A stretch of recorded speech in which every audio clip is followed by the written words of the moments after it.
हमारे चैनल का नाम है आई प्रेशियस ऑर्गन।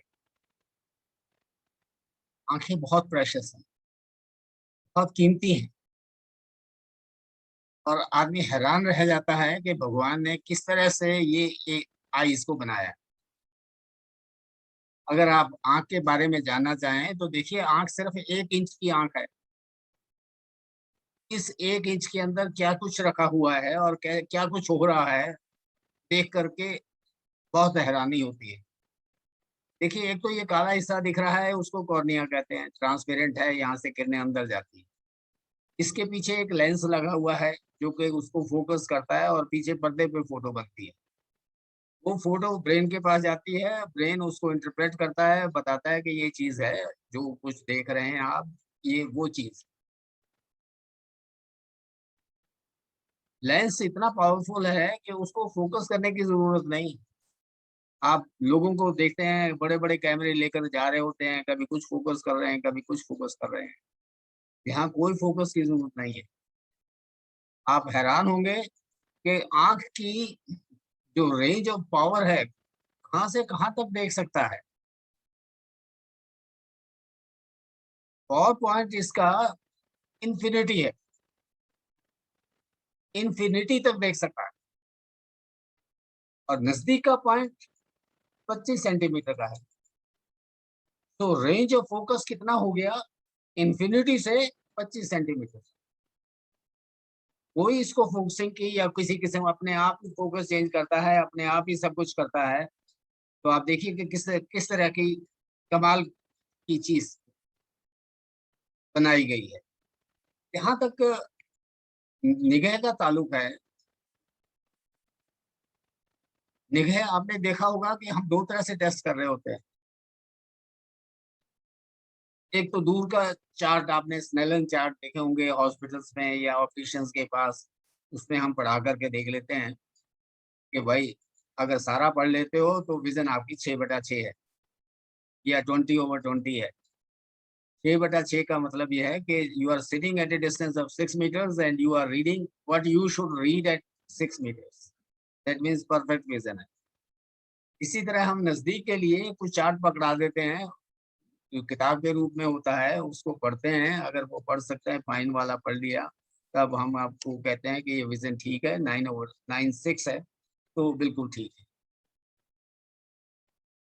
तो आपने देखा कि रेंज ऑफ फोकस तो इन्फिनिटी से यहाँ तक है। मैं चेक करने के लिए इन्फिनिटी पे तो जा नहीं सकता।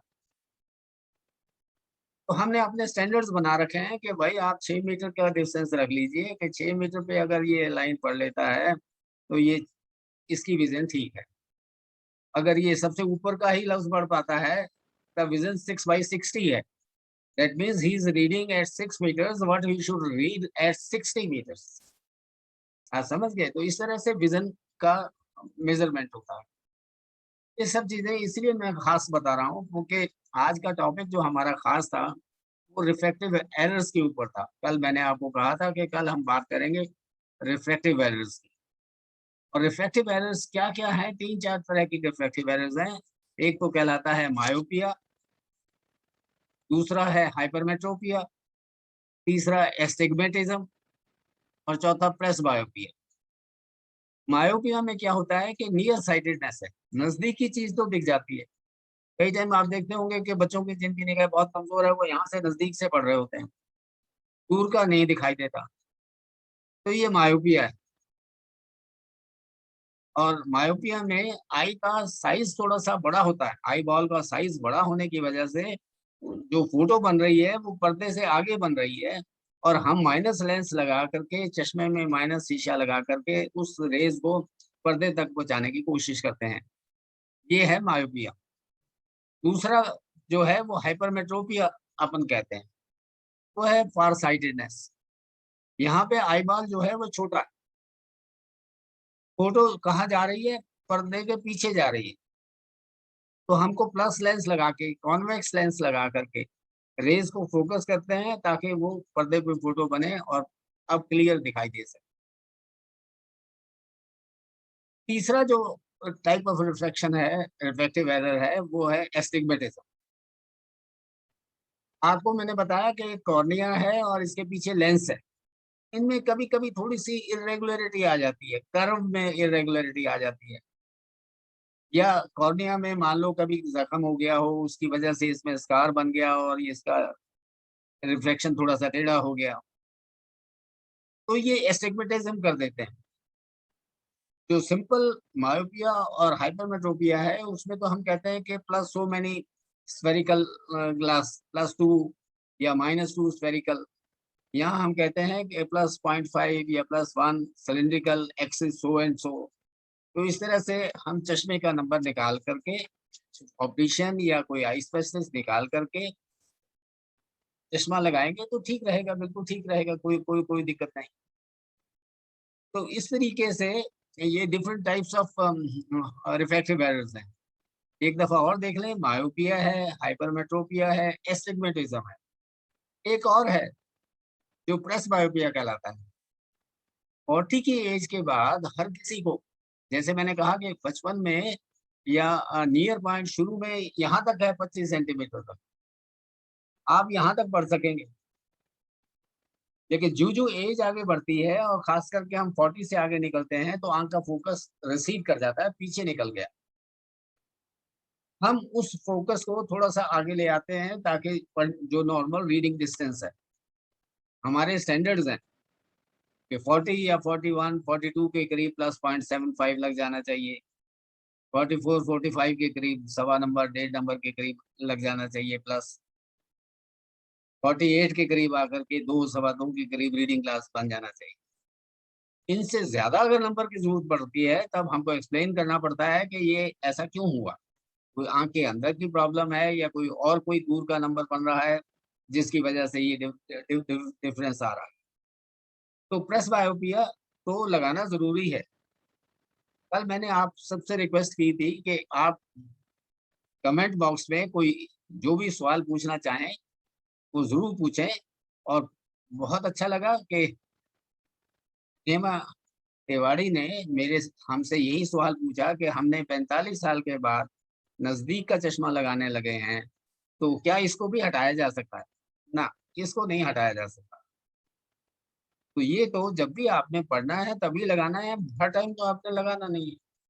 तो उस तरीके से 40 साल के बाद हर किसी को, जब तक कि उसको दूर का नंबर माइनस में ना हो, तब तक हर किसी को नज़दीक का नंबर, रीडिंग नंबर लगेगा। इसमें कोई डाउट नहीं। ये तो हुई different types of refractive errors, myopia, hypermetropia, astigmatism या प्रेसबायोपिया। इन सब का अल्टीमेटली ट्रीटमेंट क्या है? बहुत सिंपल ट्रीटमेंट है भाई। चश्मा टेस्ट कराइए, ऑप्टिशियन से कराइए, किसी आई स्पेशलिस्ट से कराइए, कोई अच्छी रिनाउंड आई स्पेशलिस्ट से दिखाइए। दिखाने के बाद जो नंबर बताया गया है, उसके मुताबिक नंबर बनवाइए और बिल्कुल ठीक हो जाएगा। हमको सिर्फ दिक्कत होती है एक चीज़ के अंदर, मायोपिया जो है कई टाइम बहुत प्रोग्रेसिव होता है। -5, 6, 10, 8, 10 कई टाइम रैपिडली ग्रो कर रहा होता है, और हेरिडिटी है। तो मायोपिया का ट्रीटमेंट या मायोपिया के बच्चों को हम रेगुलरली फॉलो करते हैं और चेक करते रहते हैं कि कहीं कोई आई एम्ब्लायोपिक ना हो जाए, कहीं ऐसा ना हो जाए कि वो ब्लाइंड हो जाए, आई काम करना बंद कर दे, और हमको एक आई ऑक्लूड करना पड़े। लेकिन धीरे-धीरे आपको ये भी डर रहता है कि पीछे रेटिना में कोई चेंजेज़ ना आए। इसलिए जो ऑल मायोपिक्स जिनका नंबर कम से कम 5-6 से ज़्यादा है, उन सबको बार-बार, बीच-बीच में चेक ज़रूर कराना चाहिए। चलिए, आज तक तो मैं ही बोलता रहा हूँ, लेकिन आज मैं आपसे एक सवाल पूछूँगा। एक क्लासरूम है, उसमें एक लड़का पीछे बैठा है, राकेश नाम है। टीचर आए हैं, पढ़ाना शुरू कर दिया है। वो बेचारा झट उठ कर के कहता है कि साहब, जो आप सामने लिख रहे हैं मुझे दिखाई नहीं दे रहा। तो वो अपने आगे वाले बच्चों से कहता है, कोई सीट बदलने को तैयार है? तो एक लड़का आगे उठ के कहता है, हाँ जी, मैं बदल लेता हूँ। राकेश जी आगे आ जाते हैं। आगे आने के बाद उनको सब कुछ दिख रहा है। खूब पढ़ाई कर रहा है, अच्छा लग रहा है। अब मुझे ये बताइए कि इसको किस टाइप का रिफ्रैक्टिव एरर था? इसको दूर से नहीं दिखता था, नज़दीक आने पे दिखाई दे गया। तो कौन-सा रिफ्रैक्टिव एरर हुआ? तो मायोपिया हुआ। और मायोपिया में कौन-सा ग्लास लगाया जाता है? माइनस ग्लास लगाया जाता है। यही खास चीज़ है। ट्रीटमेंट में आइज़ के चश्मे से प्लीज़ घबराइए नहीं। लेडीज़ में हमको बहुत ज़्यादा दिक्कत है। चश्मा नहीं लगाना, हेडेक होता रहे, सारा दिन बगैर चश्मे के घूमेंगे। तो प्लीज़ चश्मा ज़रूर लगाएँ और नंबर के हिसाब से होगा तो आपको कोई तकलीफ़ नहीं होगी और भगवान की देन है आँखें तो, और आँखें ठीक रहें तो बहुत ही अच्छी बात है। फेस को भी खूबसूरती देती हैं, आँखों का ध्यान रखिए। यही आप लोगों से सबसे अपील है। और एक दफ़ा फिर मैं कहना चाहूँगा, अगर इसमें कोई छूट ठीक लगा हो, तो सब्सक्राइब ज़रूर करें और बेल आइकॉन ज़रूर लगाएँ। कोई कमेंट लिखना चाहें तो ज़रूर लिखें, बेझिझक लिखें ताकि हम उसके अंदर नेक्स्ट ले लें। आज बहुत अच्छे-अच्छे वो आए हैं, पिछले जितने भी हमने वीडियोज़ डाले हैं, उन सब के ऊपर कमेंट्स बहुत अच्छे आए हैं। मैं आप सबका बहुत शुक्रगुज़ार हूँ कि आपने मुझे हिम्मत दी कि मैं इन चीज़ों को कंटिन्यू। बहुत-बहुत धन्यवाद।